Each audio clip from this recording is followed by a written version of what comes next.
You are most welcome, ladies and gentlemen, to your power behind the voice on Tuesday Night Anatomy with Daniel Okwan.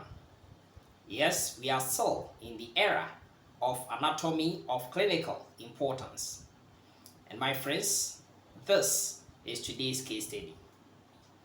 So a patient, yes, was scheduled for an excision of the right submandibular gland. Now, during the process, yes, there was the need to ligate, the Wharton's duct. So now the question to you is that, which nerve is likely, or most likely actually, to get injured during, of course, the ligation of the Wharton's duct? That's the first thing. Now, I also want to understand what will be the clinical manifestation if that nerve, yes, gets injured. Now, for the same patient, one thing that we realize is that, yes, there was that kind of lithiasis of the same Wharton's duct, saying that there were some calculi, some stones formed within it. So the question we want to ask again is that what is the anatomical basis, for, of course, this Wharton's duct being, yes, one of the ducts of the major salivary glands that we have in the human body. Why is it that it is most likely, yes, to suffer from the lithiasis? So this is the question that is right before us. And my friends, one thing I want you to know is that as far as the submandibular gland is concerned, yes, as far as we are in the submandibular region, two important nerves are liable, yes, to injury. And what are these two nerves? Yes, we've talked about the one which runs below, which of course is what we call the hypoglossal nerve, the 12th cranial nerve, where saying that if that one gets injured, then there's going to be that kind of ipsilateral deviation of the tongue. For instance, if you ask the patient to protrude their tongue, in testing for, of course, the integrity of what we call the hypoglossal nerve, actually, yes, the muscle we are testing is, of course, the genioglossus muscle. Now, my friends, one thing is that it's not very close to, of course, this Wharton's duct that we are talking about. But my friends, the other nerve which runs in the upper margin of what we call this submandibular gland, and for that matter, a duct also, Wharton's duct, is, my friends, this guy we call the lingual nerve.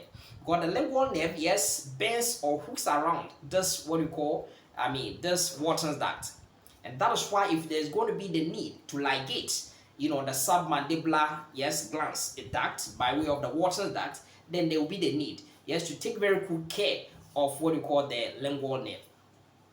My friends, as soon as the lingual nerve gets injured, one thing where we are aware is that the lingual nerve is responsible for carrying, general sensation from the floor of the mouth, as well as, of course, the anterior test portion of the tongue. Yes, not only that, the lingual nerve is responsible for also carrying the secretomotor fibers to the submandibular gland, of course, the sublingual gland. So what it means is that the chorda tympani, yes, branch of the facial nerve will use this lingual nerve to reach the destination by the supplying, of course, the submandibular and the sublingual glands.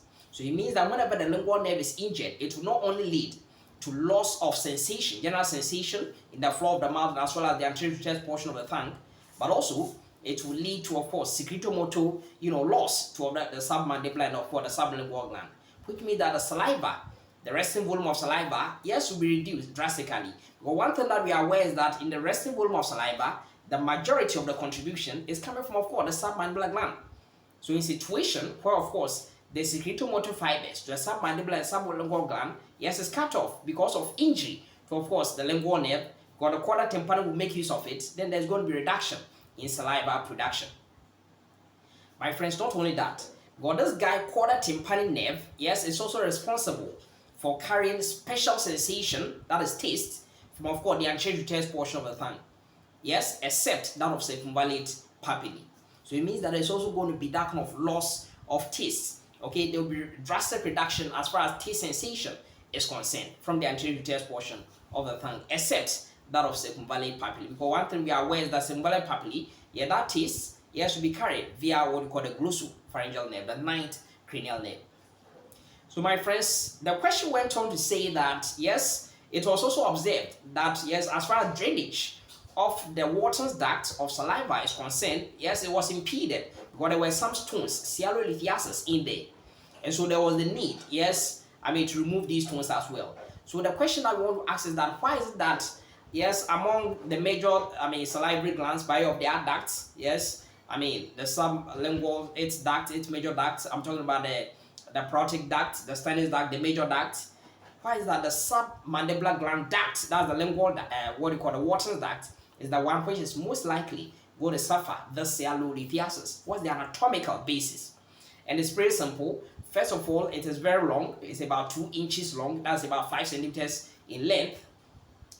And the point here is that it makes a tortuous course in the living. So in the living, it's not like entirely smooth throughout. It makes a tortuous course in the living.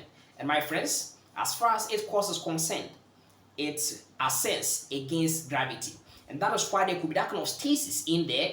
And therefore, of course, all these salts, yes, could aggregate. There could be that kind of calculi, forming in there. And so this is the case study that I presented to you today. I believe you find it helpful. I'm very grateful for your time this evening. Have a good night, all of you, and may the good Lord richly bless you. Amen.